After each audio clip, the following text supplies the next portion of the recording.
Hi hello everyone, this is Lalitha shopping mall business Vijayawada. మన regular famous item parrot silk లో ఇంకొక design వచ్చేసిందండి. అది ఓపెన్ చేస్తే ఎలా ఉంటుందో ఒకసారి చూసేయండి. Parrot colour with rani border, Bentex పెద్ద బార్డర్. ఇందులో మీకు బార్డర్ చాలా గ్రాండ్ గా ఉందండి. Zari with weaving thread work వచ్చింది.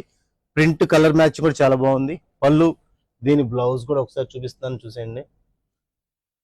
చాలా క్లాస్ గా ఉంది ప్రింట్ కానీ బ్లౌజ్ కానీ. ఇందులో ఇంకో కలర్ కూడా చూపిస్తున్నాను. ఇది ఒకసారి కావాల్సిన స్క్రీన్ షాట్ తీసుకోండి. Grand colour, one more violet colour అండి. ఇది వైలెట్ కి గ్రీన్ బార్డర్ ఇచ్చారు. చాలా బ్రైట్ గా ఉంది శారీ. దీని బ్లౌజ్ ఈ విధంగా వచ్చింది. శారీ ఓపెన్ చేస్తే ఈ విధంగా ఉంటుంది. క్వాలిటీ అయితే చాలా బాగుందండి, స్మూత్ ఉంది, హెవీ క్వాలిటీ, చాలా స్టాక్ లిమిట్ ఉంది. ఇది ప్రైస్ వచ్చేసి 700. ఇలాంటి మరిన్ని వెరైటీస్ కి విజిట్ చేయండి. శ్రావణ మాసంలో మంచి కలెక్షన్ వచ్చేసింది. Visit Lalitha shopping mall, BC road, Vijayawada. Thank you.